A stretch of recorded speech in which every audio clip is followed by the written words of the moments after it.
Bienvenidas y bienvenidos al Cuartel, este podcast donde mi herbívoro amigo Moisés Argüello y yo, Checo Wild, te contaremos historias que creías conocer, pero que siempre tienen algo para sorprendernos.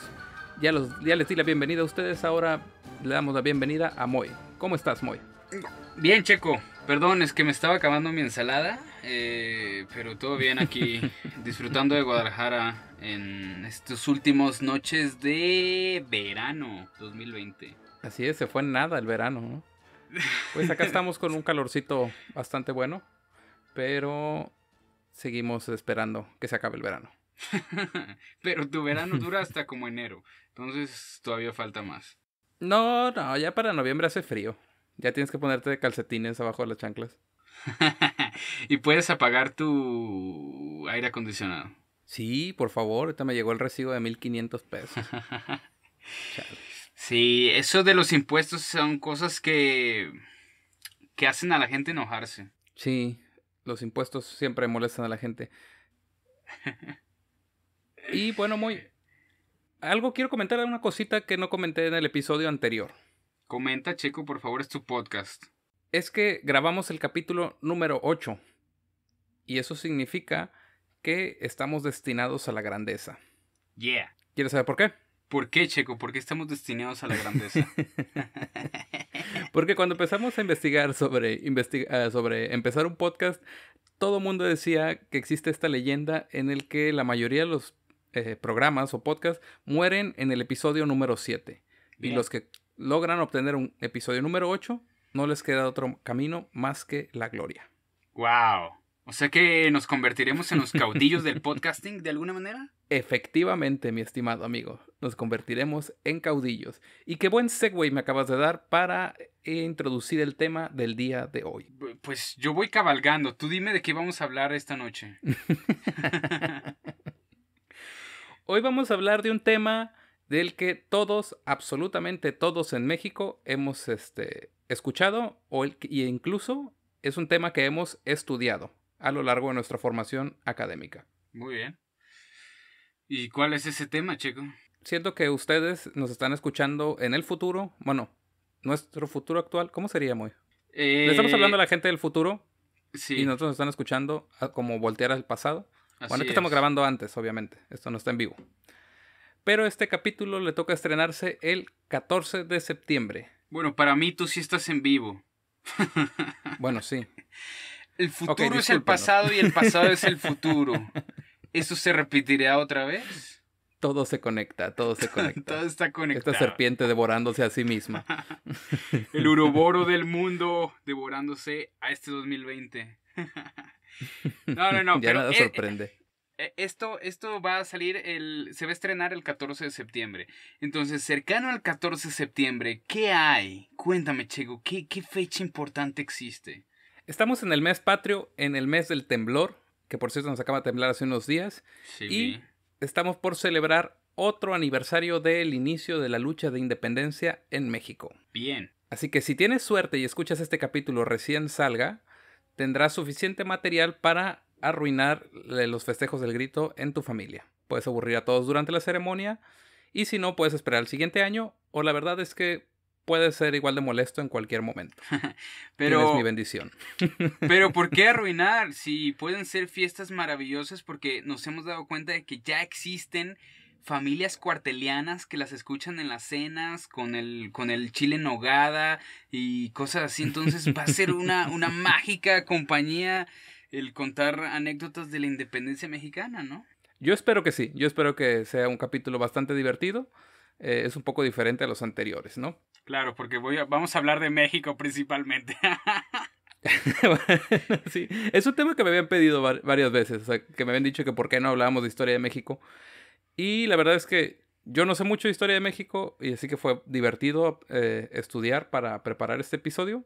Y entonces, pues ya queda claro, ¿no? Vamos a hablar hoy. Checo, ¿estás diciendo que estudiamos para los episodios? O sea, que no somos unos almacenes de sabiduría que nos sacamos los episodios de la manga. Ah, perdón, sí. Todo eso ya me lo sé de memoria. Bueno, pues vamos a esto para dejar de darle vueltas a las cosas y atacar el problema de una vez. Así es. Bueno, parte del problema, porque hoy no vamos a cubrir todo el conflicto que fue la independencia de México, porque tendríamos que empezar a hacer episodios de 50 horas. Y no somos Histocast. No, no somos Histocast. La lucha obviamente tiene muchas aristas, tuvo varios periodos, tuvo vertientes, tuvo diferentes personajes, etc. En este caso, vamos a hablar algunas anécdotas de la independencia y sobre todo el contexto en el que se inicia. No sé si logré dar una secuencia lineal, pero vamos a ver cómo nos va. Bien, porque hay que recordar siempre que el contexto hace el texto. Lo único que sí quiero dejar claro es que si lo único que sabes de la independencia de México o sobre este acontecimiento es lo que viste en la escuela, específicamente en el libro de Secretaría de Educación Pública o Blackboard en su defecto, hay mucho que aprender en este episodio. Sí, siempre hay algo que aprender de nuestra historia. Ok, si te parece, Moy, empecemos. Me parece. Empecemos con esto, Checo. Se abren las puertas de la historia ante nosotros. ¿Qué me tienes hoy?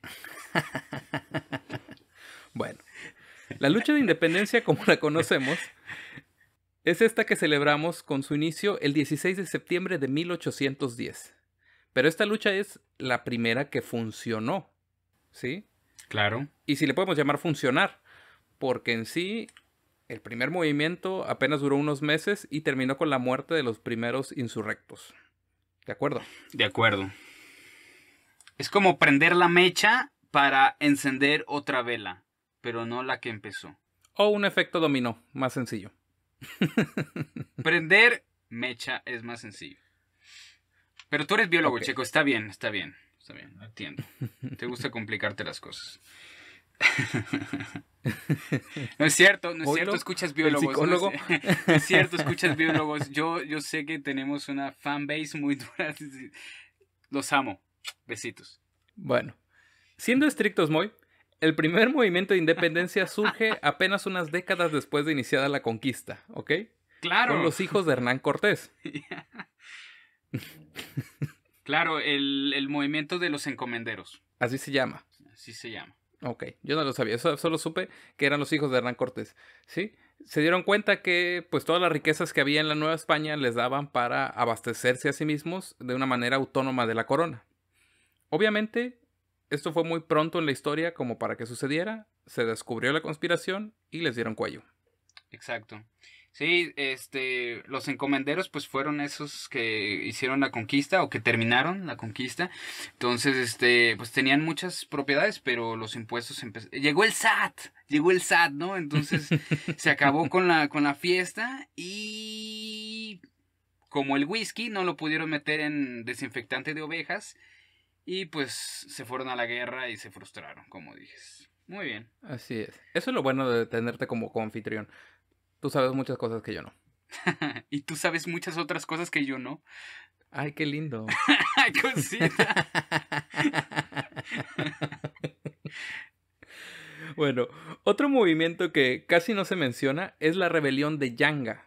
Me ¿sí? encanta. Esta es hecha por un grupo de sublevados negros africanos cimarrones, que cimarrones es el nombre que adoptaron los insurgentes en ese episodio, ¿sí? Aquí no decimos negro de manera despectiva, no queremos discriminar a nadie, estamos hablando como raza.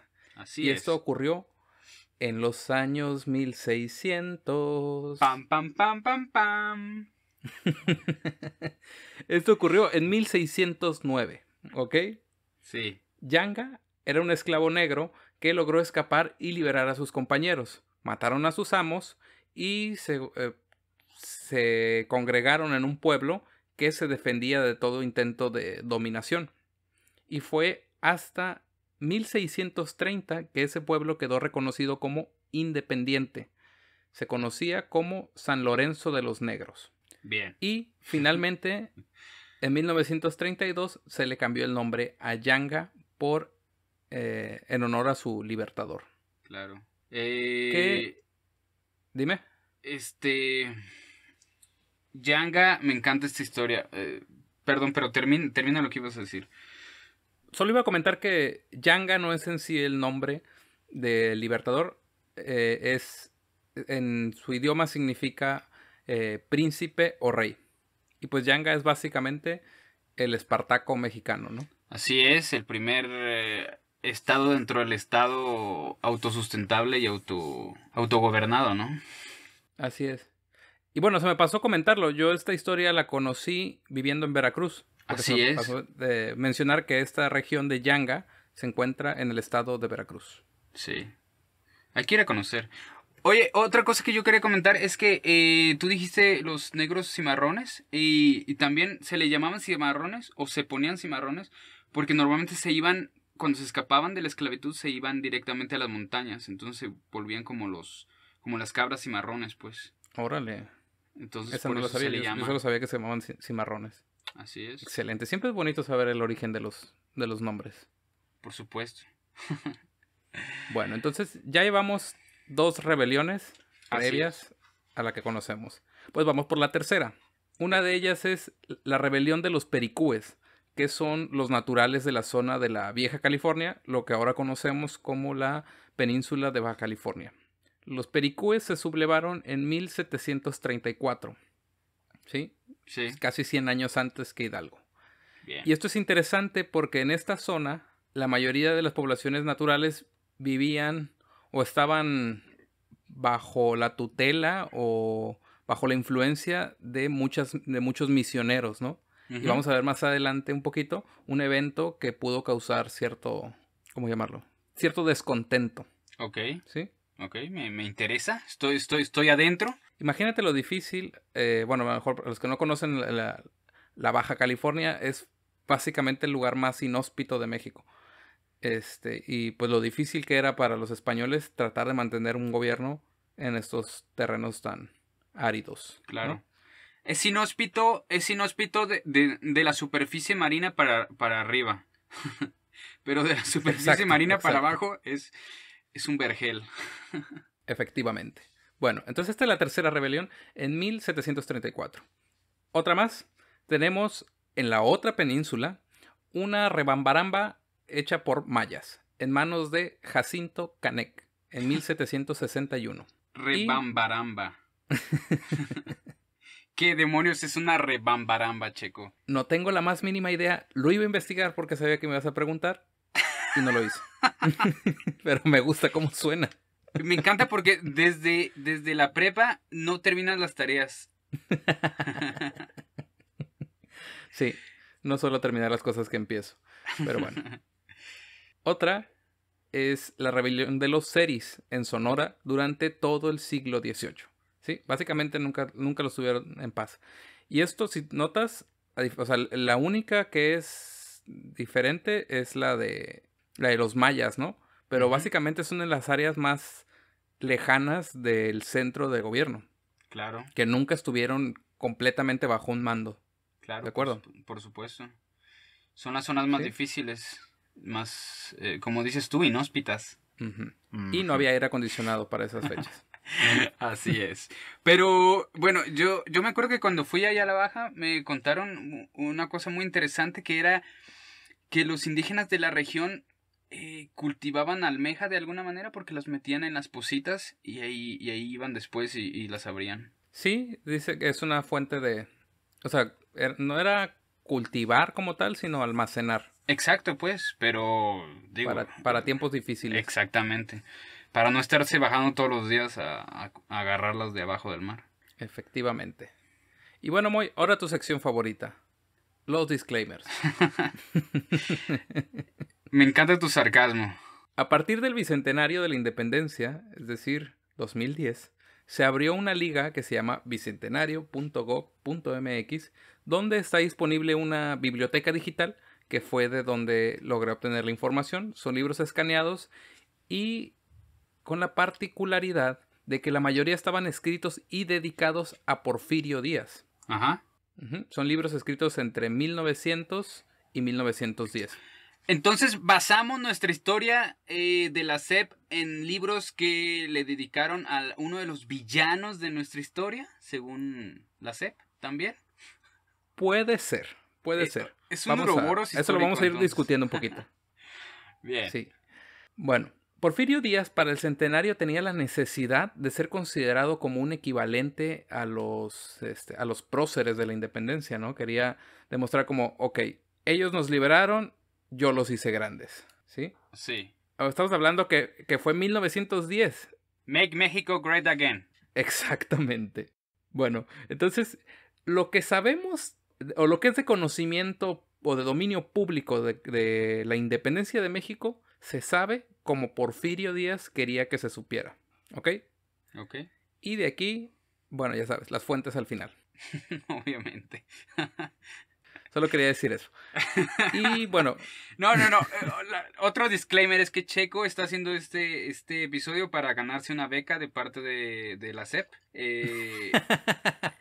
La 4T Checo quiere ser parte de la 4T, quiere mamar de la 4T. Efectivamente. No es cierto. Pero si quieren darnos aquí con Aculta, por favor, el cuartel es una joya del desierto en México. Gracias. Bueno, la historia de la independencia y en sí la historia de México es muy controversial. Y en este caso, me cuesta mucho discernir qué parte es cierta y qué parte pueda estar maquillada por párrafos como el siguiente, que voy a leer, que viene del libro La Guerra de Independencia Hidalgo Iturbide, escrita por Francisco Bulnes en 1910. Cito. Advertencia. Mi trabajo no es un alarde ni tampoco sencilla manifestación de patriotismo. Mi cultura me enseña que el patriotismo nada puede emprender contra la verdad.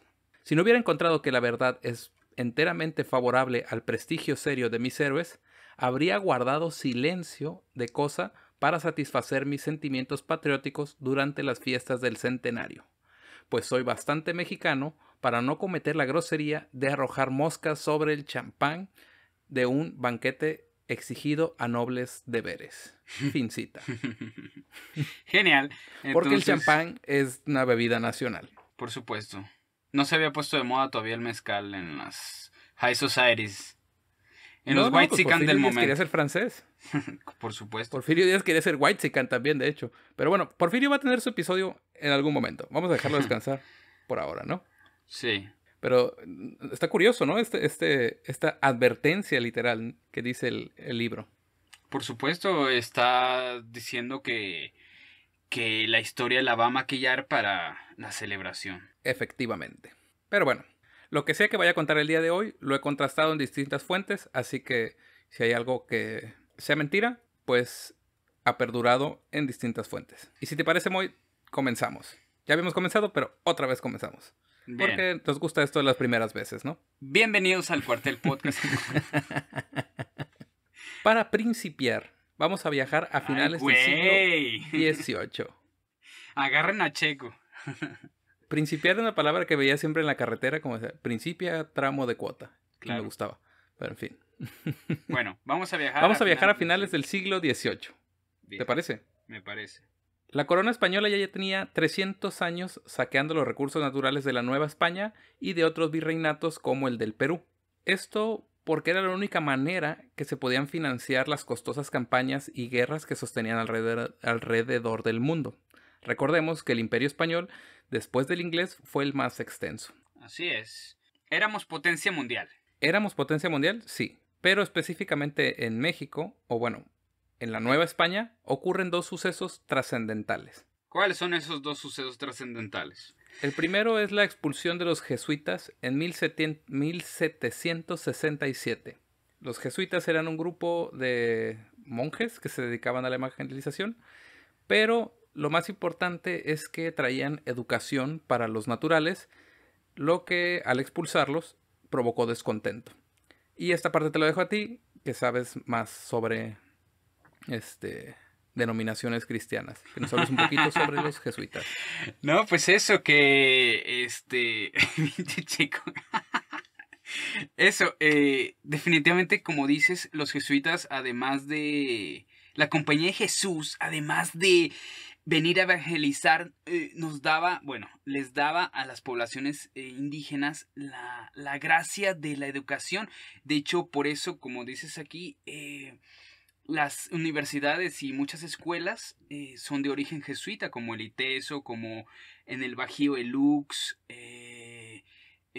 estos cuates del Instituto de Ciencias son organizaciones pues de origen jesuita, porque supieron hacer lana a través de eso. Efectivamente.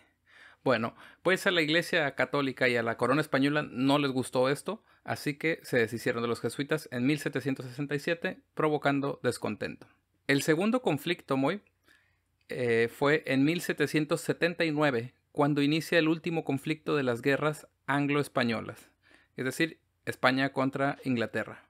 Así es. Lo que provocó la cancelación de los vales reales. Porque perdieron.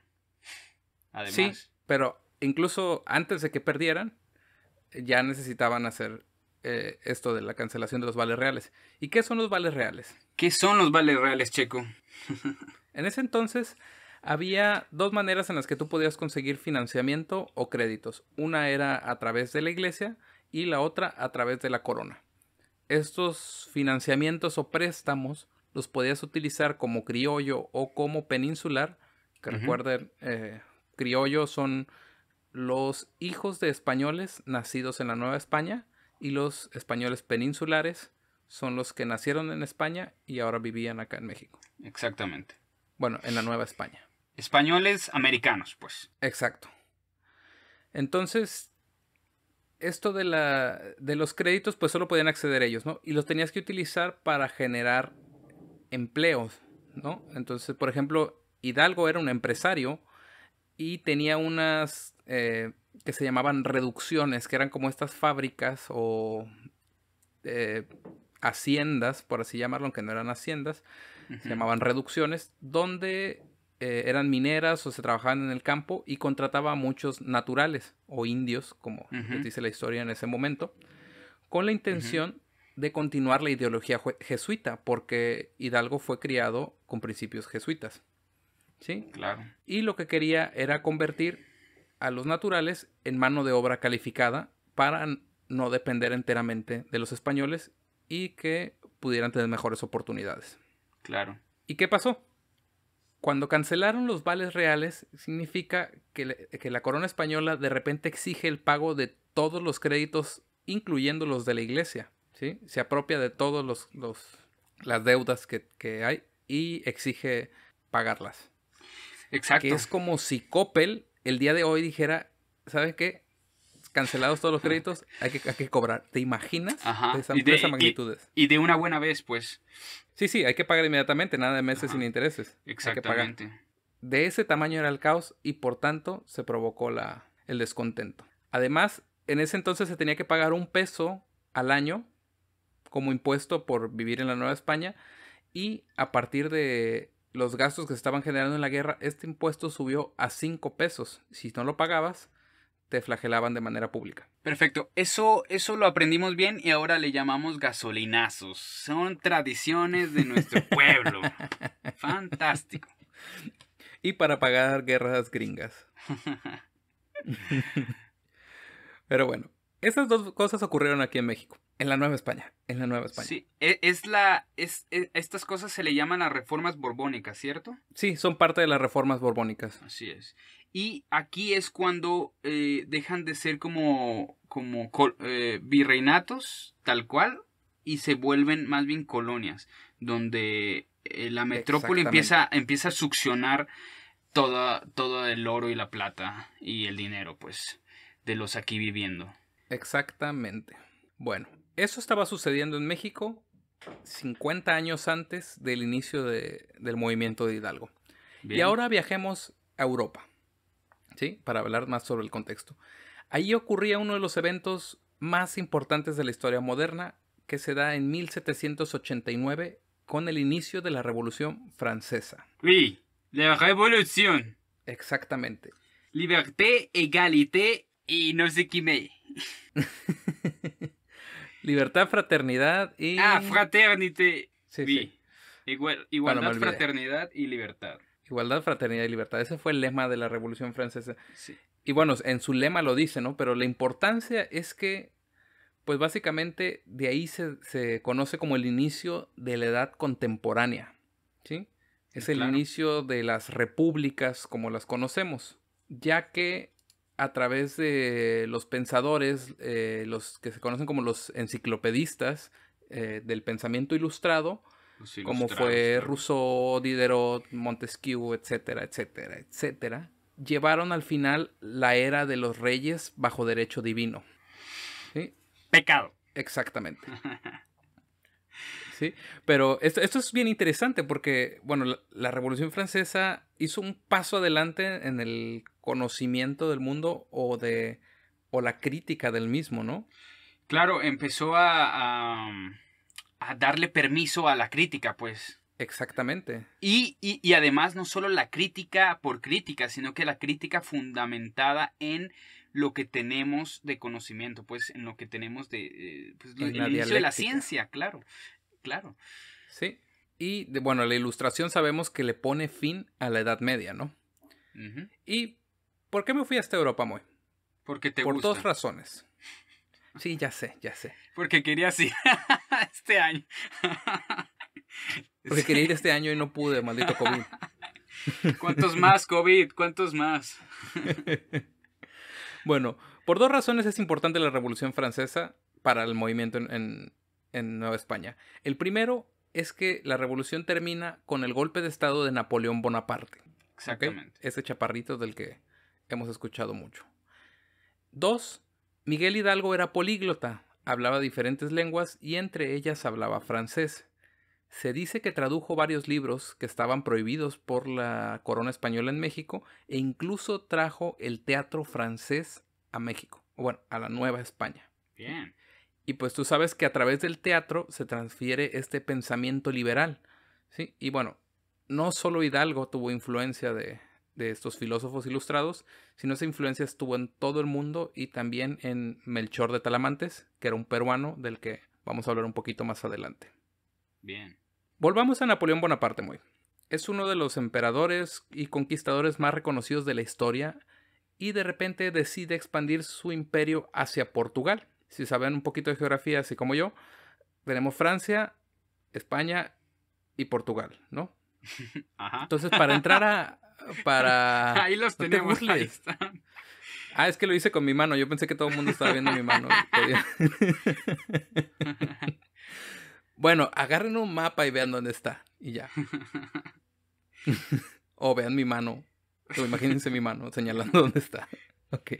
Bueno, el punto es que para llegar a Portugal tenías que cruzar por España, así que Napoleón pidió permiso a España de decirle, oye, me voy a chingar a Portugal, ¿me da chance de pasar? Y Sí. España dijo, sobres. Pero, si ya está el ejército de Napoleón en España, ¿por qué no quedártela? ¿No? Sí. Bueno, es que además, por qué quería Napoleón atacar a Portugal? Porque Portugal estaba haciendo migas, más o menos, con el Imperio Británico, ¿no?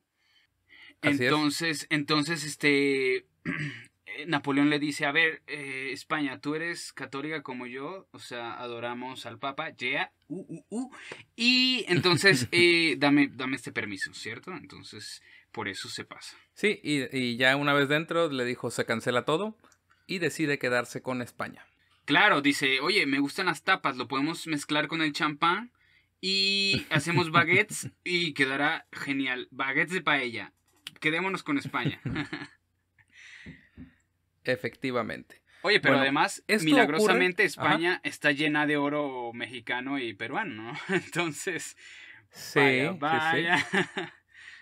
Bueno, estos eventos de Napoleón, Portugal y todo esto ocurre en 1808, ¿ok? Dos Claro, años antes del inicio de la lucha en Nueva España. En este entonces gobernaba en España Carlos IV, ¿sí? sí, Abdica el trono a su hijo, es decir, le echa la bronca a su hijo, tú te encargas, ¿ok? sí, Y su hijo fue Fernando VII, que se le conocía como el Deseado. el deseado. Oh. Papi chulo. Pues sí, efectivamente. Pero a Napoleón le valió madre. Quien estuviera en la corona, total se la quitó. Y Fernando VII abdica a la corona a nombre de Napoleón Bonaparte, quien no tenía tiempo en ese entonces para gobernar, pues todavía le quedaba mucho jugando al conquistador y aún faltaba Ujú. algo de tiempo para su Waterloo. Claro. Pero, oye, regresando un poquito antes a Carlos IV, quiero que entendamos, bueno, me gustaría que entendiéramos que Carlos IV era un inepto para gobernar. O sea, dicen que le gustaban mucho más los relojes que gobernar, entonces le dejó el gobierno a las otras personas. Su esposa le era infiel y puso como casi primer ministro a su amante. Entonces ese primer ministro nos mandó virreyes que eran, creo que su primo o algo así, Garibay. No, no, no. Son dedazos como se siguen Sí, sí, acostumbrando, sí. ¿no? Pero Pero es lo que dicen, pues que Carlos IV era un inepto, ¿no?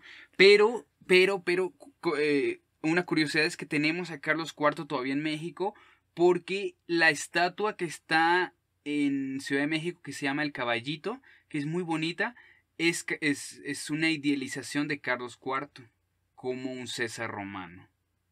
efectivamente. Y otra anécdota chistosa es el caballito. Se supone que un personaje que es como nuestra Mary Read mexicana, la Güera Rodríguez, Ah, sí. cuando develaron la estatua dijo, qué pocos huevos. Sí. Yo digo porque ya hablaban con ese acento probablemente. Sí, claro. Pero, Bueno, y además de que dijo ajá. qué pocos huevos, dicen que dijo, pero esos testículos están mal porque todos sabemos que tanto los hombres como los caballos tienen uno más abajo que el otro. Esos dos están a la misma altura. Y la Güera Rodríguez se supone que sabía muy bien sobre testículos masculinos.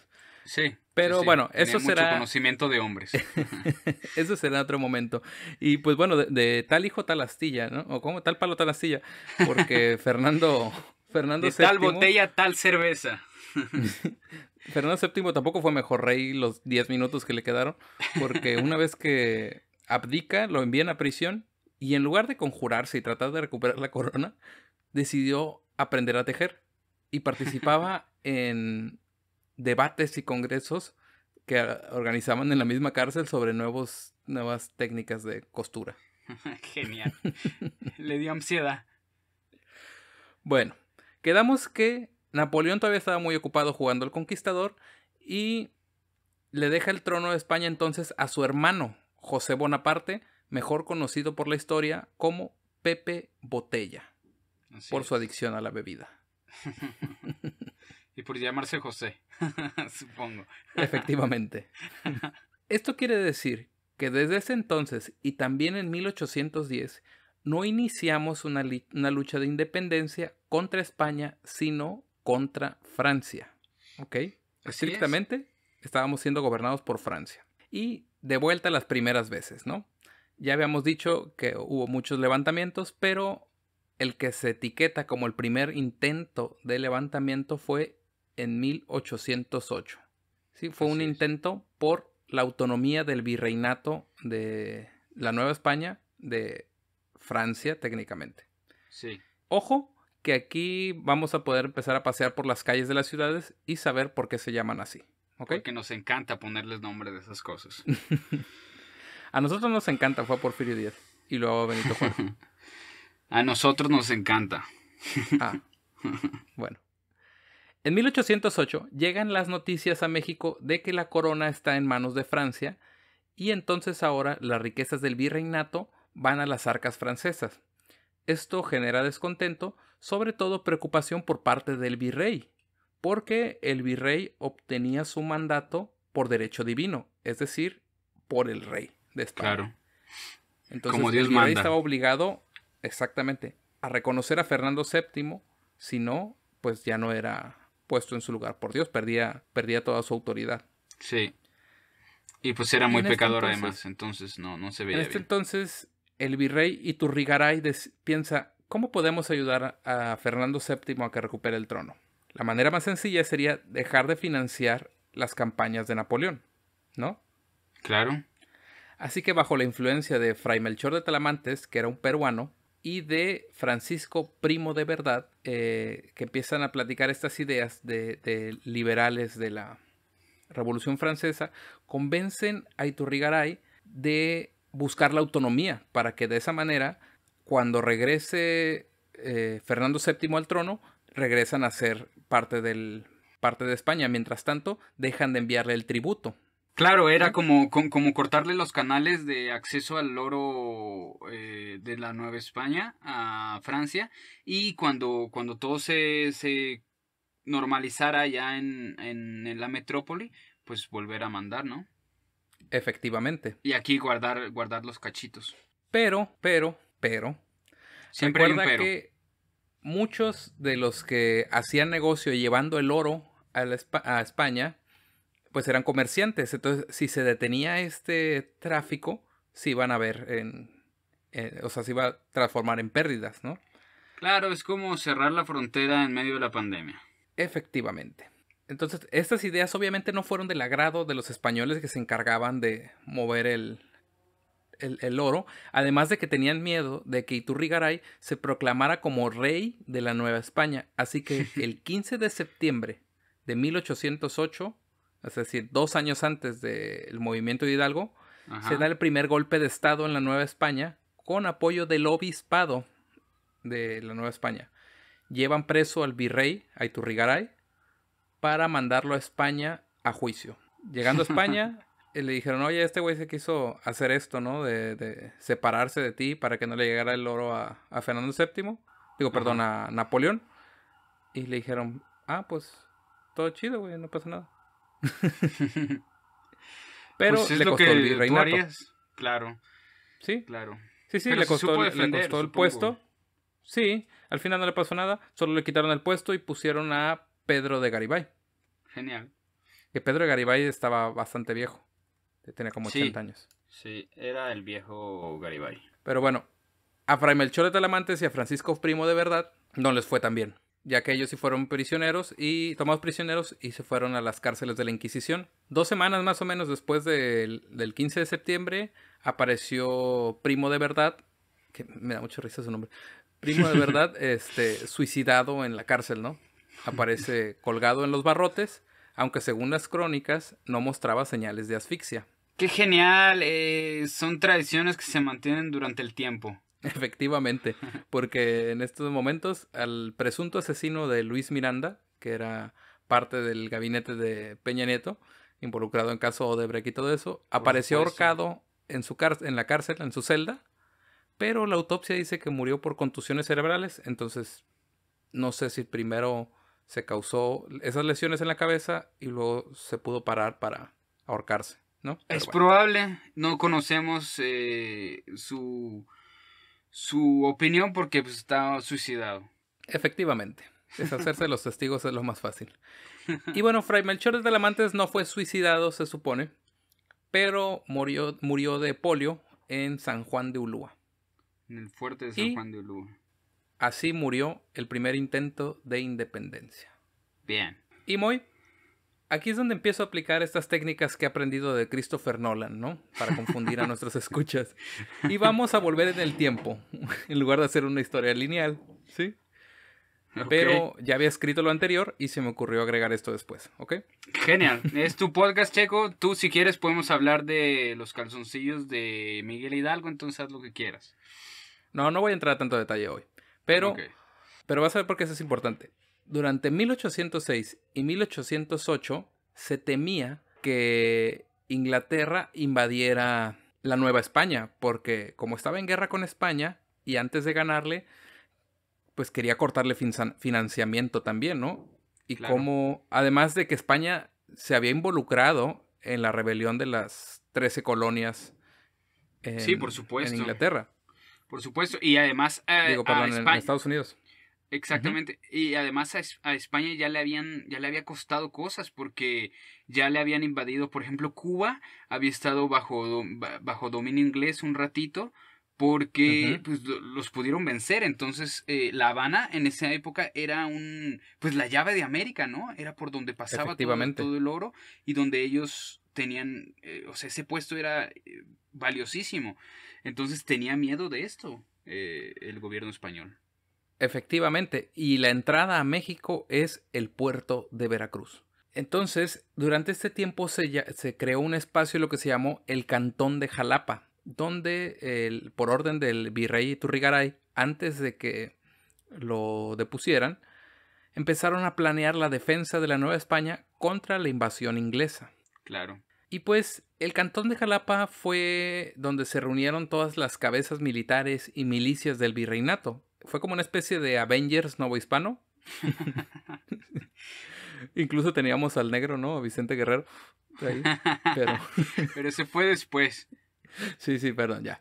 Ok, no te creas, Vicente Guerrero no sé si estuvo ahí. No No pero creo, los que sí estuvieron ahí chavito. en el Cantón de Jalapa fueron Félix María Calleja, Ignacio Allende, que incluso era aprendiz de Calleja, estuvo Juan Aldama, estuvo Mariano de Abasolo, estuvo Agustín de Iturbide, etcétera, etcétera. Bien. Es decir, ahí. que todos los que van a ser parte de la lucha de independencia se conocieron ahí. Y ya en ese lugar empezaban a circular estas ideas de la autonomía del virreinato, no de la independencia. ¿Ok? Bien. Eso es importante. Claro. Bueno, pues esta gente estaba de cierta manera de acuerdo con las ideas de Iturrigaray, por lo que su aprehensión por parte de los españoles nobles fue un detonante para lo que se venía después, que fue el segundo movimiento de independencia. Ok.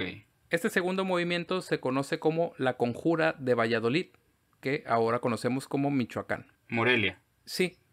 Bueno, no sé si exactamente Morelia o si Valladolid es parte de lo que ahora es Morelia, pero bueno. Ah, no, tienes razón. Sí, sigue. Según yo, Valladolid es Michoacán. Sí, tienes razón. Perdón, chico. En Valladolid comienzan una serie de reuniones llamadas tertulias literarias. O sea, como el cuartel, pero diferente. Eran los inicios del cuartel, solo que no lo sabíamos. Muchos de los que se reunían en estas tertulias habían estado en el Cantón de Jalapa, ¿sí? Así es. Aquí estuvo Allende, por ejemplo. Así es. Pero la cabeza de este movimiento, el de la Conjura de Valladolid, era José María Michelena, que era amigo de Hidalgo, aunque en este movimiento no estuvo Miguel Hidalgo, ¿ok? Ok. Oye, ¿Dato curioso de Michelena? Ajá. Exactamente. ¿Dime? ¿Michelena es algo tiene que ver con la historia de un alimento?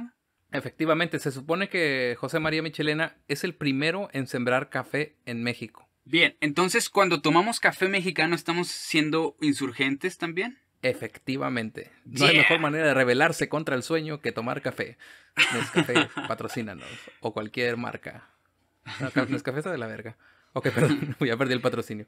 Nescafé, pero es que sí, no. Nescafé no es café, es la borraja del café. Sí.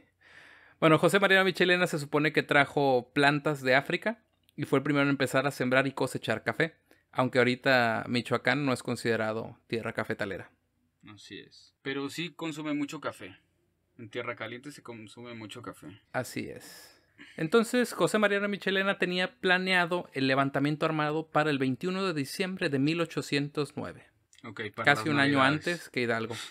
Pero Moy, la maceta. La maceta de pulque. La maceta.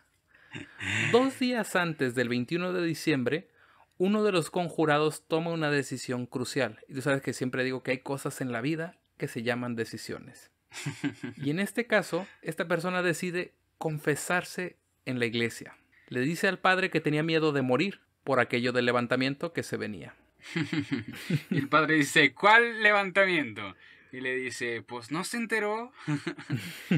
Pues y el padre dice, secreto confesional quebrado. Vamos a hablar con la policía. Y pues todo se jodió. Pues el sacerdote probablemente le había dado una penitencia de 1454 Padres Nuestros para que se quedara hincado en la parroquia en lo que él iba corriendo a decirle al virrey lo que estaba por ocurrir. Ya ven, chicos, primer error de ser una nación católica. No puedes protestar a gusto. No, pues rompió el secreto de confesión. ¿no? Sí. A la iglesia no le convenía. Por supuesto. Así que, bueno. Así se rompe el secreto de confesión. Efectivamente. Cuando vas a matar a alguien no vas a rebelarte. No sea romperlo por un violador, porque no se rompe, ¿verdad? Pero No, bueno, no, niños. por un movimiento de libertad, sí. Ok. Pues de esta manera absurda se descubre el movimiento y rápido fueron apresados todos los conjurados y esta vez no hubo fusilados. ¿Por qué? Porque lograron hacerlo bien. Se pusieron de acuerdo y dijeron que si llegaban a ser capturados, todos iban a decir exactamente lo mismo. Y lo que decían es que querían ayudar al legítimo rey Fernando VII a que vuelva al trono y dejar de financiar las campañas napoleónicas con la riqueza del virreinato. Excelente, inteligentes. Así es. Y Garibay, que tenía 80 años y se estaba muriendo, dice, no quiero pedos, no quiero batallar, no hicieron nada malo y los deja ir. Así que es. también le costó el puesto como virrey. Normalmente ser virrey era algo difícil, ¿sí? Sí, en esa época duraba poquito, como los reyes en Inglaterra, ¿no? O sea, Sí. con la guerra de las rosas. Así es. Bueno, además de que vivían como 30 años, normalmente, entonces no le echen la culpa. Bueno, y ahora sí, Moy, vamos a la famosa conjura de Querétaro. Yeah. Estas tertulias literarias eran encabezadas por el general Ignacio Allende. Se llevaban a cabo principalmente en la casa de los corregidores Miguel Domínguez y su esposa Josefa Ortiz de Domínguez. Okay, estos nombres ya no suenan al libro de historia, ¿ok? Archi famosa La Corregidora. La Corregidora, Que efectivamente. le debemos ahora un estadio de fútbol. Yeah. ¿Cuál? El estadio ¿El de de La Veracruz? Corregidora. El de No sé. Querétaro. Muy- De los Ah. gallos blancos del Querétaro. Checo Briones, por favor. Ni siquiera Cultura sabía que general. existían los gaños blancos. Bueno, Bien, pues ya lo sabes. ¿sí ¿son de primera división? Sí, claro. Ah. Dios bendito. Bueno, aquí quiero resaltar que el líder de esto era Ignacio Allende y no Hidalgo. Hidalgo era como el becario, es más, todavía ni siquiera lo invitaban. Exacto. A Hidalgo lo invitaron como teólogo y como... Pues Como él era- influencer. Sí, exacto. Como influencer. Oye, Hidalgo, ¿no nos quieres patrocinar esta rebelión? Así, mira, Era te el tomas Luisito unas Comunica de la stories. época. Te tomas unas stories, Hidalgo, así. Hidalgo así como, sí, pues Dios es bendito y pues vamos a conjurar, yeah. Aquí con Allende, sí, un selfie con Allende, yeah. Oye, Hidalgo, queremos que hagas un live ahí en la, en la En parroquia medio de la Dolores. misa. Sí, en francés, échatelo en francés el live.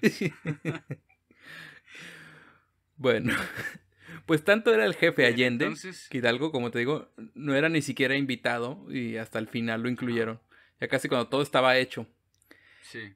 Y pues bueno, no eran solo, o sea, es que no sé si tienes esa misma visión, o al menos yo la tenía cuando veíamos clases de historia, que te decían que eran estas 4 o 5 personas reunidas en una casa, que de repente en una noche lograron levantar una nación entera. Por supuesto. ¿No es así, Checo? ¿Me estás diciendo que eso es una mentira? Pues para nada, o sea, estamos hablando que los pericúes ya traían pleito, que los seris tenían pleito, que los mayas traían pleito, todos estaban en descontento, ¿no?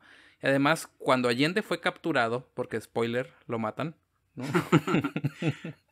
Dice que había más de 1,200 personas conjuradas alrededor del país. Bien. ¿Ok? Hidalgo, como comentamos, tenía una característica particular y es que era un influencer de la época. Y aquí es donde voy a aplicar mis técnicas nuevamente de distracción y vamos a hablar un poquito de Hidalgo y de cómo llegó a ese 16 de septiembre de 1810. ¿Qué te parece? ¿Cómo es que Mike llega a dar el grito, Checo? Cuéntamelo, por favor. Mike no sería su nombre adecuado.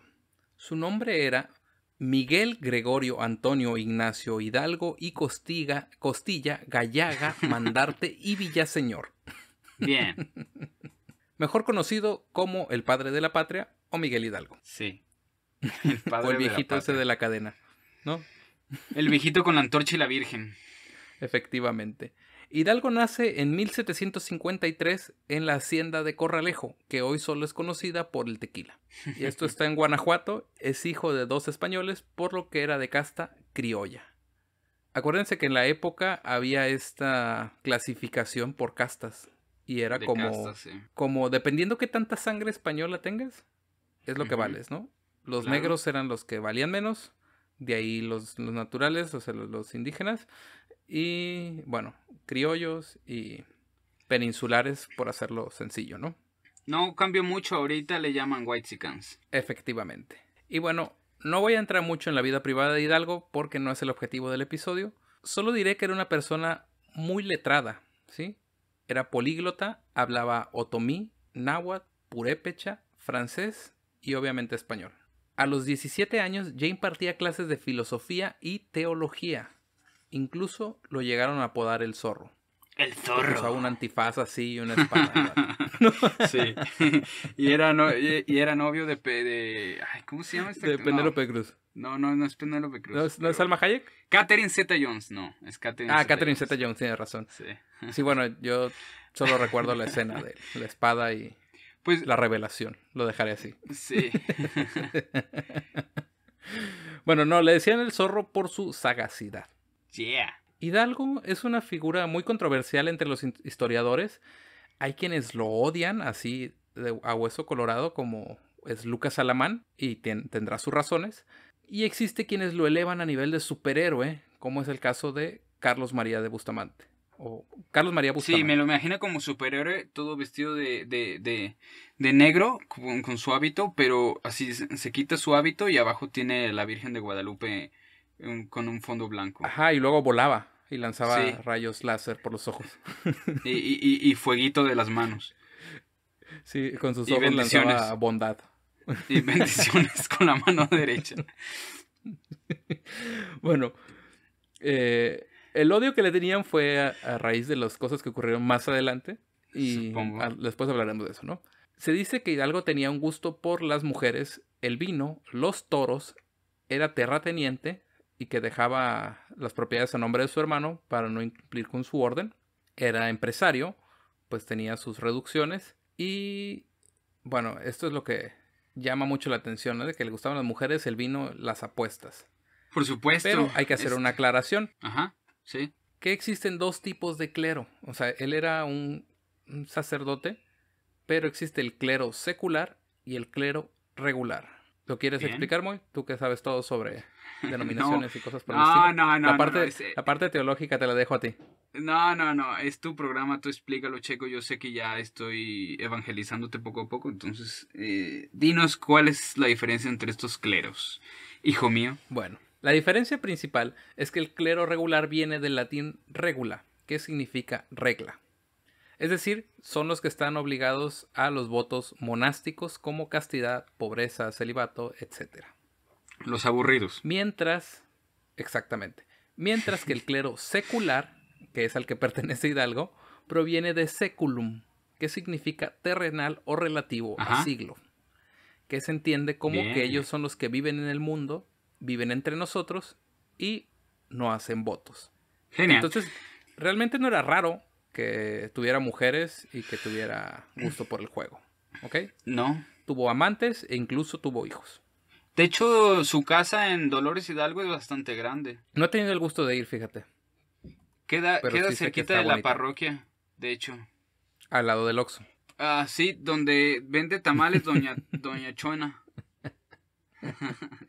De hecho, lo que sí es que en esa calle donde hace intersección la calle donde está la parroquia y la casa de Hidalgo, que ahora es museo, en esa intersección siempre se ponen unas nieves que son muy buenas y además muy, muy insurgentes, porque muy protestantes las nieves, porque tienen sabor mariscos, tienen sabor tequila, tienen sabor, creo que hay uno que es sabor carnitas, sabor aguacate, entonces están interesantes. Órale. Eso no lo sabía. Sí. Bueno, pues es poco lo que se sabe de Hidalgo. Incluso no tenemos idea de cómo lucía físicamente, ya que no había Metroflog en la época, ni tampoco se retrató en ningún momento. Ya vi las estadísticas, la mayoría que nos escucha tiene nuestra edad o más, así que sí saben que es Metroflog. Ya. Tú, adulto, tú, boomer que nos escuchas, Metroflog es algo que es como Facebook, pero antes de Facebook. Y Sí les más tocó, aburrido. No les tocó. A mi mamá no. Mi mamá no tiene idea de qué es Metroflog. Bueno, ok. Entonces, no sabemos cómo lucía Miguel Hidalgo, ¿ok? Lucas Alamán tiene una descripción de él y Lucas Alamán lo conoció personalmente, ¿no? Incluso él presenció la Alhóndiga de Granaditas, la batalla en la Alhóndiga de Granaditas desde un palco, ¿no? Y ahí la narró. Genial. La descripción de Lucas Alamán sobre Hidalgo dice así, cito, de mediana estatura, cargado de espaldas, de color moreno y ojos verdes vivos, la cabeza algo caída sobre el pecho, bastante cano y calvo, como que pasaba ya de 60 años, pero vigoroso, aunque no activo, y pronto en sus movimientos, poco aliñado en su traje, no usaba otro que el que acostumbraba entonces los curas de los pueblos pequeños. Fin cita. Bien. ¿Y qué significará aunque no activo? No sé, fíjate que a lo mejor se quedaba sentado caguameando en la banqueta. Vigoroso pero no activo. Eso está raro, ¿no? En la cultura LGBTQ más, implicaría otras cosas, entonces, pero en esta época estaba muy mal visto eso, entonces no creo que Lucas Alamán... aparte, por muy libertador que nos quieran pintar Hidalgo, era extremadamente conservador. No creo que tuviera banderas de arcoíris en su alrededor. No, definitivamente no. No, incluso es cagado porque... Bueno, ya luego pasamos al tema del estandarte. Ok, entonces, ¿de dónde salió este viejito que conocemos como Miguel Hidalgo? La imagen que conocemos fue mandada a hacer por Maximiliano de Habsburgo, ¿sí? Claro. Este emperador francés que llegó. ¿No era francés? No, bueno, él es que austriaco. Sí. Es austriaco, pero era parte de la corona francesa, ¿no? Algo así. Bueno, fue mandada a hacer por Maximiliano, ¿sí? Cuando llegó al castillo de Chapultepec, que fue donde vivió junto con Carlota, él tenía obviamente la necesidad de identificarse como mexicano para ganarse al pueblo, ¿no? No sé si lo habían visto en algún otro lado. Y cuando llegó preguntó, ¿dónde están las pinturas de nuestros héroes de la patria, no? Y pues nadie supo qué decirle, nadie lo había pensado. Incluso fue Maximiliano el primero en dar el grito. ¿Sí? Cuando él leyó a Lucas Alamán, cuando leyó a muchos de los historiadores, cuando contaban el romanticismo en el movimiento, él dijo, bueno, pues yo voy a hacer igual que Hidalgo, y dio el grito por primera vez. Sí. Bueno. Lo dio en Dolores, ¿no? Sí, en Dolores.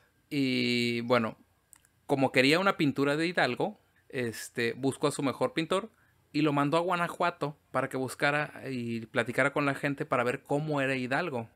Pero en ese entonces ya habían pasado más de 50 años desde que había muerto el caudillo, obviamente, ¿no? Y pues la expectativa de vida no era muy alta en ese entonces, además que seguían los conflictos y no había mucha gente que pudiera recordar el rostro de Hidalgo. Por lo que se regresó a Ciudad de México y agarró a un médico de la corte de Maximiliano y le dijo, ok, tú ponte ahí, tú vas a ser Hidalgo. Y lo pintó. Así que ese doctor es el Hidalgo que conocemos, que vemos en las pinturitas, por el que fuimos a la papelería a pagar un peso por la estampilla. ¿Cómo les dices tú, Moy? ¿Estampilla? Estampilla. Bueno, no. Me acabo de olvidar de cómo le decía. No. En Monterrey le decíamos estampas. Sí. Ustedes le dicen de otra forma. También, pero sí, le decíamos... se me olvidó. No. A ver si me acuerdo al rato. Bueno, esta que ibas y comprabas a la papelería y llegabas bien salsa a pegarlo al cuaderno cuando te acordabas que tenías que copiar lo que decía atrás. A la cartulina. Bueno, sí. Pues todas esas pinturas, todas esas imágenes vienen de lo que hizo Maximiliano. Se supone que existe otra estatuilla de madera que es más real a como lucía Hidalgo. Según el historiador Francisco Mendoza, es la única imagen que representa a Hidalgo como era realmente y se encuentra en el castillo de Chapultepec. Ahí voy a colgar una foto en los extras. Pero, en la biblioteca digital que accedí, encontré un documento que se llama, cito, Informe de los documentos que acredita la autenticidad del verdadero retrato del padre de la independencia, don Miguel Hidalgo y Costilla, cura de Dolores. Fin cita. ¿Ok? Bien. Este documento es curioso porque viene una copia del retrato del que se supone que corresponde a Hidalgo, ¿sí? Y una fotografía de la persona que poseía el retrato original, que dice ser nieta del caudillo, ¿ok? Ok. Pero es que cuando Porfirio Díaz empezó a hacer esto, le salieron como 14 nietas Me a imagino. Miguel Hidalgo, porque todos querían pensiones. El gobierno les daba Claro. pensiones a los héroes de la independencia. A las familias de los héroes, sí. Además, en este documento vienen varias hojas que dicen cosas como, cito, una estampilla de 50 centavos debidamente cancelada y firmado por el ciudadano secretario de Justicia e Instrucción Pública Josefina Carrillo de Albornoz, mayor de edad, ante B.L., que no sé qué significa, me imagino que es un tipo de que están jurando que dicen la verdad, pero dice, respetuosamente expongo que he tomado una fotografía del único busto de Miguel Hidalgo que posee la señorita Doña Guadalupe Hidalgo y Costilla. Fin cita. Órale. Eso está bien chistoso. Sí, Sobre claro. todo porque dice que... Ajá. Sobre todo se me hace chistoso que dices que el secretario se llama Josefina. Ah, no. Perdón, dice... Lo leí mal. Está dirigida al secretario de Justicia e Instrucción Pública por Josefina. Ah, ok. Muy bien. Ya. Perdón, lo leí mal. Yo dije, qué progresistas que ya le ponen nombres, Estos documentos... Estos documentos son de 1902. ¿Ok? A mí me llamó la atención que decía que una estampilla de 50 centavos debidamente cancelada. Esa palabra arruinó una discusión que he tenido este último año. Porque en Colombia y en Perú... a través de eso? Sí. En Colombia y en Perú, cuando tú vas a pagar algo, se dice que lo cancelas. Así es. Y para mí no tenía sentido y siempre argumenté que estaba mal dicho, pero la historia me hizo entender que se dijo así en algún momento y allá lo siguen utilizando. Entonces Checo está pidiendo una disculpa pública a todos los colombianos y peruanos que nos escuchen. ¡Mua! Checo dice que todo está bien. Que aceptamos el término cancelado como válido. Lo acepta él, porque él tuvo el problema. Yo lo acepto. El documento de 10 páginas menciona también las pruebas que presentó la señora Guadalupe para, como partida de nacimiento, un certificado firmado por Vicente Guerrero manifestando conocer a Mariano Hidalgo, hijo de Miguel, padre de Guadalupe, etc. También viene al final que se venden los derechos para reproducir 25 copias por la cantidad de 10 pesos. Wow, eso va a ser muchísimo dinero para esa época. No tengo idea de cuántos eran 10 pesos en 1902. Si alguien lo sabe, ahí nos dice en los comentarios de iVoox o donde sea, ¿no? Bueno, volviendo a mi pésima calidad literaria, vamos a dar un giro completo a esta historia y vamos a la conjura de Querétaro. Me encanta porque eso está más intrincado que la Guerra de las Dos Rosas y ahí tenías miedo de que nadie entendiera. Y o sea, la historia de México, estás diciendo que estás hablando de estampillas postales, Checo. Yo creo que es más compleja, ¿eh? Yo creo que es más compleja la historia de México que la Guerra de las Rosas, solo que nadie le ha dedicado tanto tiempo a estudiarla como allá. Bien. Allá tienen 500 años discutiendo sobre eso, aquí no pueden tener 500 porque no han pasado 500 llegamos años. A 500. Todavía. Bueno, la conjura de Querétaro.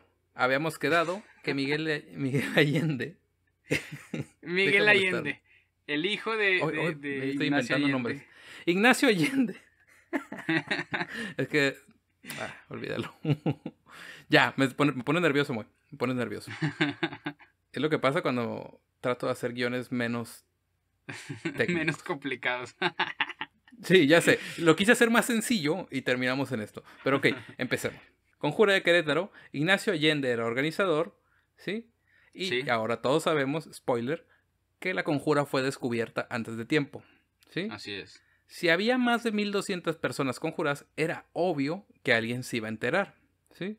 Supongo. Desde agosto de 1810 ya había rumores de que habría un levantamiento. Y, desde agosto, wow.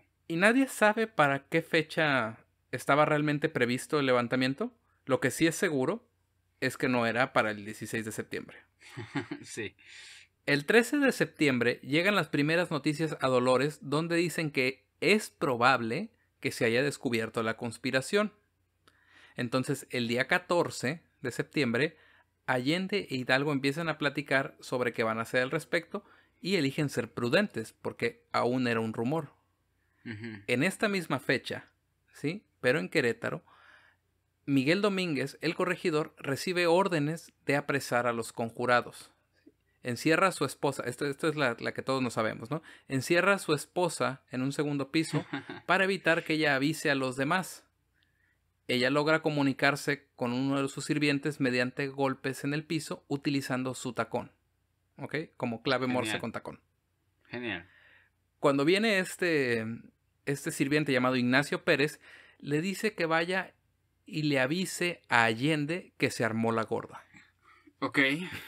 Pero, ¿estás diciendo que Josefa Ortiz estaba gorda o qué? No, que ya los habían cachado. Ah, Pero otra cosa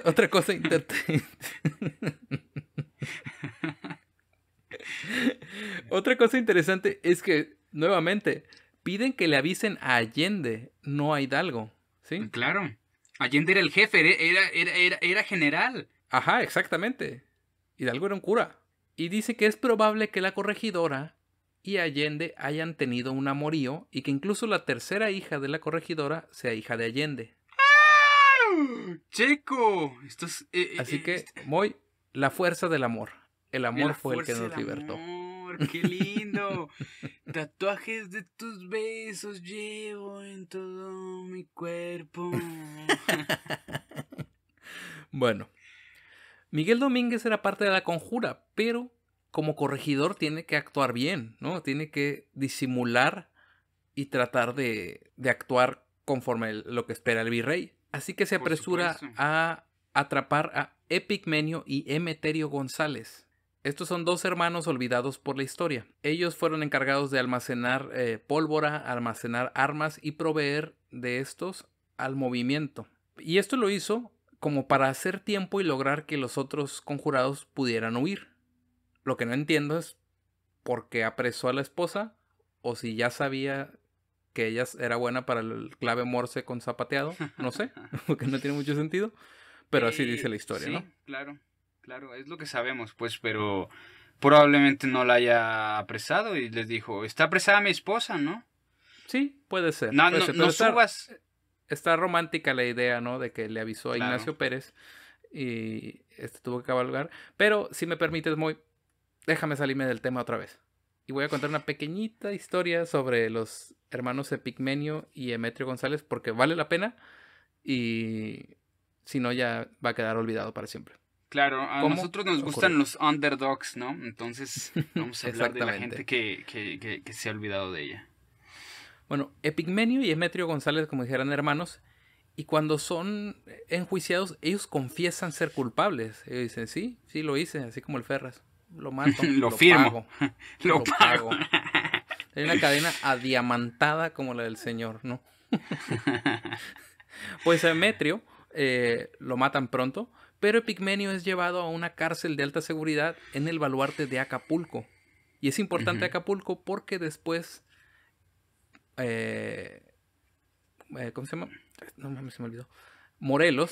Decía el nombre completo, pero se me olvidó. Morelos, toma la Joseph ciudad de Mary Acapulco. Morelos.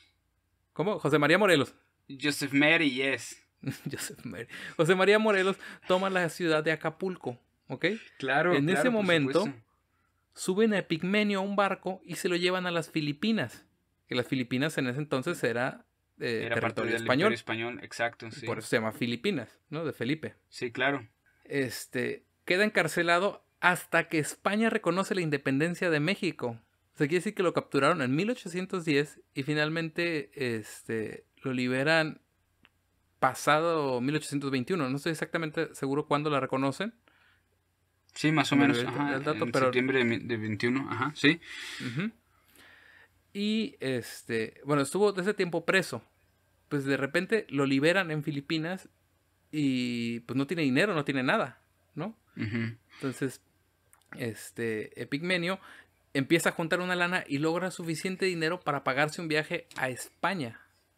O sea, si se lo Hasta llevaron de España. Acapulco, que es Claro, el Pacífico, se lo claro. llevaron hacia Filipinas y luego fue a España, ya había dado más de media vuelta al mundo. Pero Sí. llegó a España, nuevamente el pobre, güey, y pues no tenía O sea dinero que otra se, vez. o sea que se Ajá, pagó el viaje dando masaje filipino. probablemente. Pero, Genial. o sea, llegando a España, otra vez no tiene dinero, no tiene nada. ¿Sí? Sí, pues O sea, sí. piensa que el mundo había cambiado y él estaba en prisión. Sí. Y cuando llegó a España, alguien se apiadó de él y dice que un español pagó su viaje de vuelta a México. Y llegó a finales de 1830, no estoy seguro si 1838 o 1839. Pero llevaba 30 años fuera del país. Así Y es. llegó, se presentó al Palacio de Gobierno y dice, oye, yo soy uno de los conjurados de los héroes de la independencia. Y pues dicen, pues órale, nadie se acuerda de ti, ¿quién eres, no? ¿Dónde estabas? Pues llevo 30 Oye, años viajando oye, yo... por el mundo. Dice, oye, yo quiero que José Clemente Orozco me pinte en un mural tiempo después. Me gustaría que... No, y pobre vato, güey, porque a todos los que pelearon les dieron una pensión, ¿no? Híjole. Este regresa, o sea, el mundo había cambiado, ya era 1840, no me acuerdo quién estaba de gobernante, pero, o sea, él ni siquiera peleó, pero él se encargó de guardar las armas que Claro, después utilizarían en todo el movimiento. Bueno, al por menos en el supuesto. inicio. Era una persona súper importante y se Claro. perdió en la historia. Epigmenio González le dio la vuelta al mundo para volver a México en 1839 o 38 y ser olvidado para siempre. En Deberíamos lugar de de darle, hacer una calle, al menos. voy a buscar si hay calles de Epigmenio González, Sí. pero ni siquiera le dieron una pensión. Le dieron un trabajo en un museo en Guadalajara, que necesito investigar cuál fue el museo, Chale. y ahí murió en el ¿Sí? olvido. Oh, qué triste historia. Y Qué bueno, esa triste fue la historia, historia no de... manches. Sí, está bien horrible, está bien horrible. Sí. Pero bueno, en defensa de los demás, pues, o sea, ellos qué iban a saber, la neta. Sí, probablemente lo dieron por muerto, ¿no? No, pues, sí, y además probablemente no sé, o sea, como la mafia no guardaban los libros de los insurgentes, pero pues, supongo que esos libros los han de haber quemado o algo así. Pues. Probablemente. Entonces, ¿cómo sabían? Y además, en Filipinas. Efectivamente.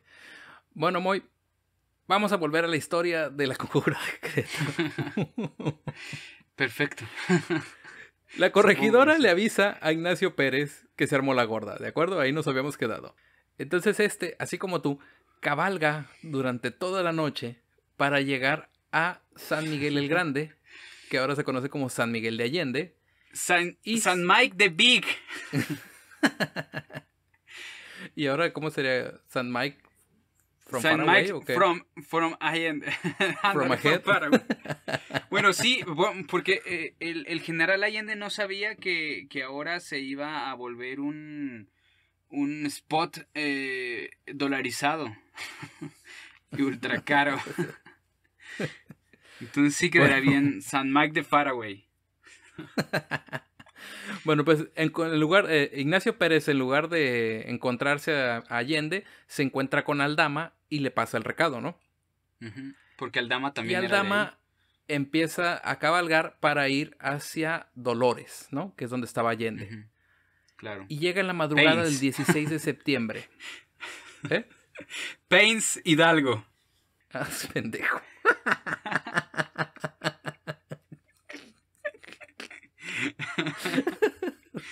Ok, llega a Dolores Hidalgo y ¿qué pasa? No te mamaste. Llega a Dolores Hidalgo, ¿ok? Sí, Y le dice a Allende que escuche la situación, ¿no? Lo que acaba de pasar. Hidalgo estaba dormido, o sea, ni siquiera era importante exacto. Sí, para sí, darle sí. la noticia. Pero Hidalgo era impetuoso, era romántico, ¿no? Era este viejito que vemos con su cadena. Y ahora voy a introducir una pequeñita lectura Ya sé que me estoy extendiendo, sé que va bien largo el capítulo, pero voy a poner una pequeña lectura que dice así. Su mano sobre la tierra. Tiene extendida la noche y duermen todos tranquilos en el pueblo de Dolores.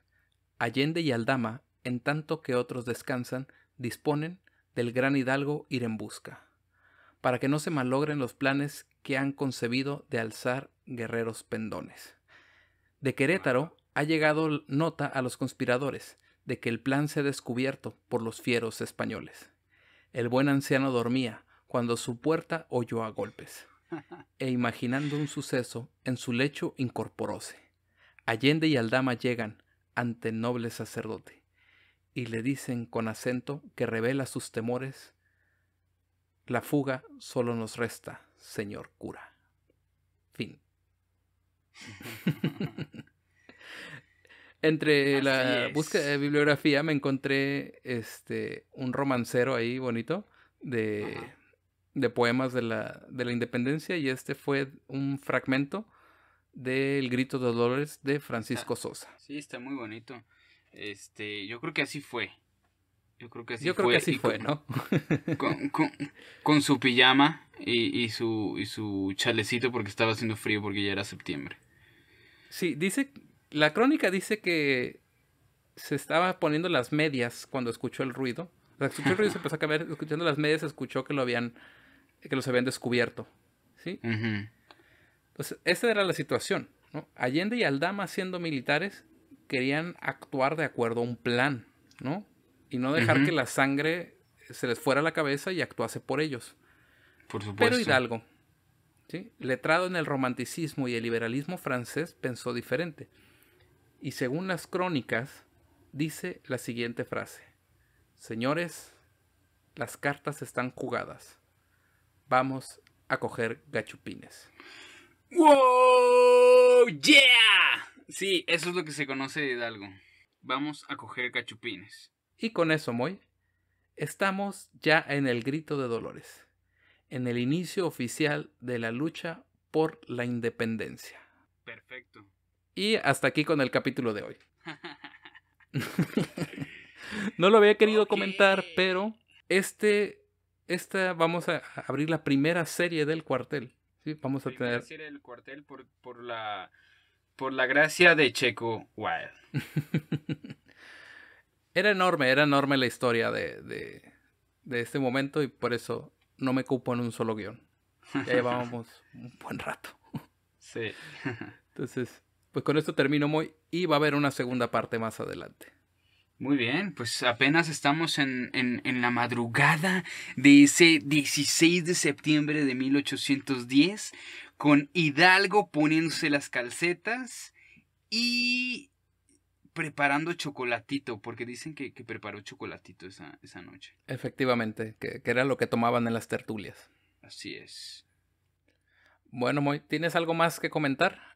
Si no, para ir a las fuentes. Ve a las fuentes, por favor, Checo. Por favor, a las ve. Fuentes. Rápidamente, fuentes.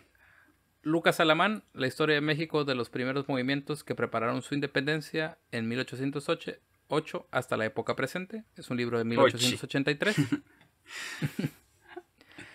Agustín Rivera, libro de 1910, Anales de la vida del padre de la patria, Miguel Hidalgo y Costilla. Bien. Francisco Bulnes, 1910, La guerra de independencia, Hidalgo y Iturbide. Esos fueron los libros, pero como dije que estaban muy sesgados, en este caso tuve que irme a algunos podcasts, ¿sí?, de diversos historiadores, como el podcast La verdadera historia de México de Francisco Mendoza, ¿sí?, que es profesor de lenguas y en la Facultad de Filosofía y Letras de la UNAM. El podcast de El banquete del Dr. Zagal, ensayista, novelista y filósofo. Y podcast del INERM, que es el Instituto Nacional de Estudios Históricos de Revoluciones en México. En un curso dado por José Manuel Villalpando, otro historiador. Y por último, el podcast de la Asociación Mexicana de Estudios Históricos Militares, AC. Bien. Y son todas las fuentes. Muy bien, Checo. Eres un catedrático. No lo soy. Sí, sí lo eres. Yo tengo Tengo anécdotas de Checo siendo catedrático. Si quieres escucharlas tú, amigo oyente, deposítame 500 pesos y OnlyFans. Y trae a 3 amigos más. Muy bien, Checo. ¿Y qué más tienes? ¿Tienes extras? ¿Tienes canciones o algo así? No, te fallé con la música. ¿Tú tienes algo? Sí. Un paisano. Por eso siempre te traigo a ti. Un paisano de nuestra querida Loreley y de nuestro querido Miguel Hidalgo, Allende, etcétera. Un guanajuatense de Dolores Hidalgo, para ser más específico. Un hito en tu vida, una estrella que guía tus mañanas dramáticas, que es José Alfredo Jiménez. Tiene una canción. Tiene una canción que se llama Caminos de Guanajuato. Lo escribió mucho tiempo después, pero nos da una idea de cómo es cabalgar a través de esa sierra guanajuatense. Entonces, en honor a Dolores Hidalgo. Excelente. Pues sin más, ¿nos pasamos a la sala o qué? Vámonos a la sala.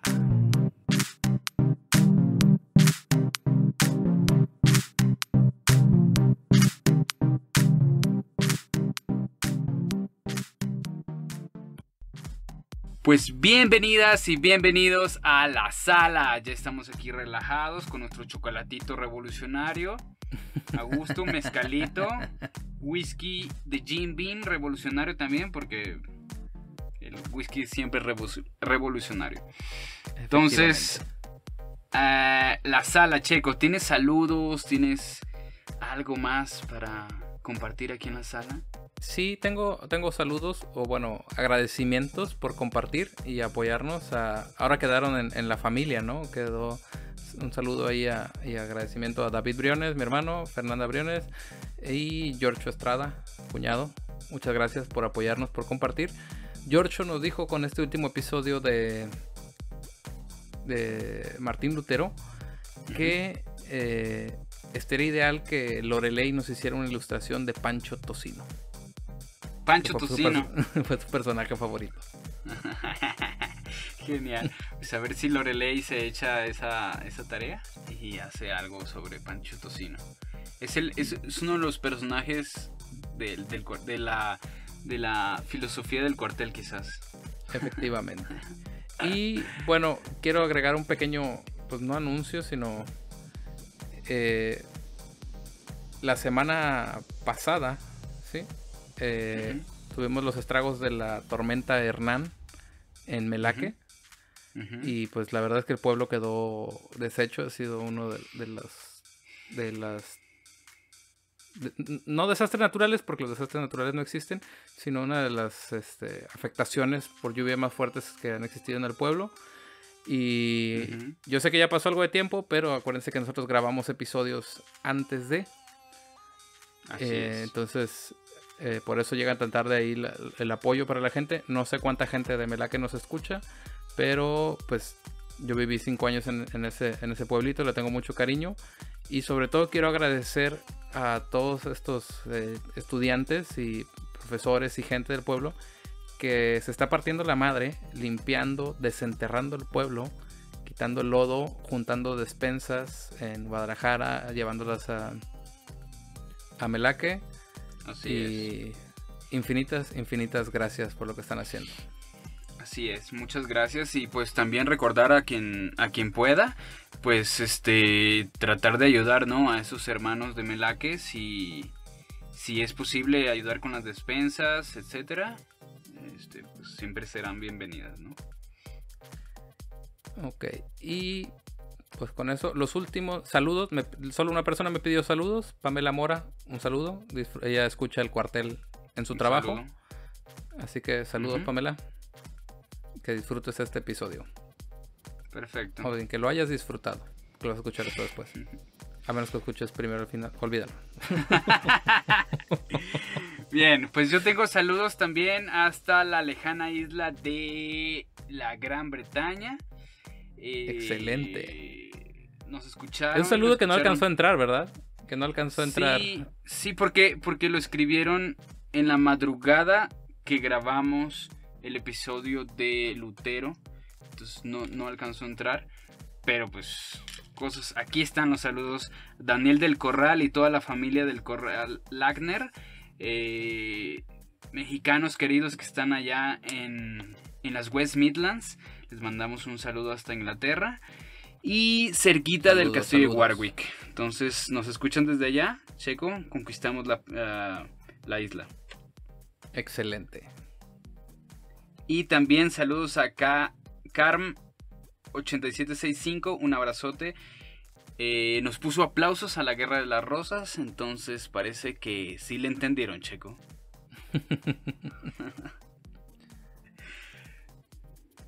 ¿Qué más, Checo? ¿Algo más? ¿Qué más? ¿No? Nada, pues recordar... seguir agradeciendo. Ahí tenemos escuchas, siguen nuestros escuchas en Argentina y los escuchas en España creciendo también. Así que gracias. Por ahí mándenos un mensajito si les gustó el episodio. Claro, ¿y dónde nos pueden mandar el mensaje? Pues nos pueden mandar el mensaje en nuestras redes sociales. Recuerden seguirnos en @cuartelpodcast en Instagram. En Facebook estamos como El Cuartel Podcast. Y pues nos pueden escuchar en todas las plataformas de podcasting como Evox, Spotify, etcétera, etcétera, ¿no? Igual en iTunes o Apple Podcasts si nos pueden poner 5 estrellas y una reseña excelente. En Evox también pueden comentar los episodios. Nos ayuda muchísimo a la visibilidad. Así que cualquier cosa que nos quieran decir nos pueden escribir ahí. Y gracias totales. ¡Wow, Checo! Gracias a todos. Y pues que disfruten lo que se pueda de las fiestas patrias. Esos chiles en nogada. Esa cerveza Pacífico. Esos mezcalitos. ¿No? Exacto. Pues bueno, Checo, y si pueden aquí... ahí decirnos si nos están escuchando mientras están en su fiesta del 15 de septiembre, mejor, ¿no? Ahí etiquétenos y nos dicen que comieron. Sería genial que nos manden sus festejos y retuiteamos ahí. No tenemos Twitter. Bueno, las historias. Ok. Muy bien, Checo, ¿algo más? Hasta luego. Arrivederci. Bye bye.